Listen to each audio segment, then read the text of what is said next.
ازيكم عاملين ايه؟ يا رب تكونوا بخير. وحشتوني جدا، بقالي كتير قوي ما نزلتلكوش فيديوهات. بس والله كنت الايام اللي فاتت دي بقى كنت عند مامتي وكنت تعبانه برضه البرد انا والاولاد، وكان يعني ايه الموضوع كان صعب شويه. والحمد لله يعني فوقنا وبقينا كويسين. ولسه جايه من عند مامتي والحمد لله. بصي ماما شيلتني الخير كله بجد والله، ربنا يا رب يرضيها ويكبر بخاطرها. انا ما كنتش عايزه اخد حاجه بس هي صممت جامد وشيلتني شويه حاجات. تعالوا نتفرج مع بعض نشوف ايه اللي ماما عطتهولي. ده كيس شعريه، ده ملح ليمون جابتهولي عشان عارفه ان انا بستخدمه على طول. وده عدس والله مش عارفه وزنه قد ايه. عطتني علبتين الجبنه دمت. وده برطمان صلصه، صلصه معلبه. ودي فاصوليا بيضه. وده اللهم بارك رز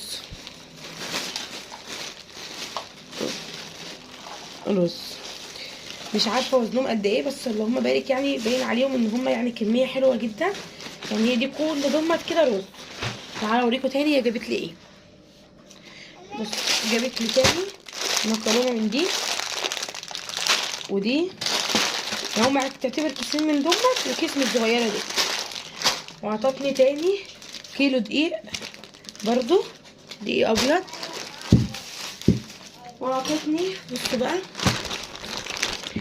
دي قراقيش ساده بس جميله، معموله بقى مخدومه بقى. يعني هي عطت للراجل السمنه والدقيق والسمنه البلدي واللبن وكده، وخلته يعمل لها ايه يعملها لها يعني عشان بقى ده مخدومه. عطتني الكميه ديت، انا خدتهم في كيس عشان برضه طبعا يعني ايه العلبه بتعمل يعني مساحه كبيره وكده في الشيله اللي كانت معايا.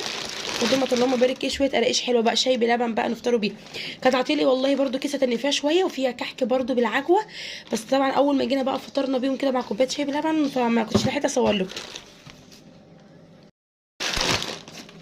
عطتني برضه تاني، عطتني البيض ده 5 بيضات بلدي وواحده من اللي هي العادي بيض البلدي. كانت عايزه تديني كله بلدي والله، بس هي ما قالتش عندها الا دمه. عطتني برضو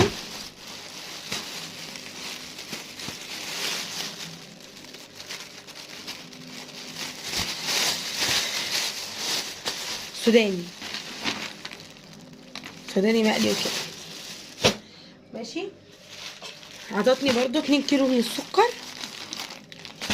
بقول لكم والله عطتني الخير كله، ملت بيتي خير كله والله وبارك ربنا يديم في عمرها.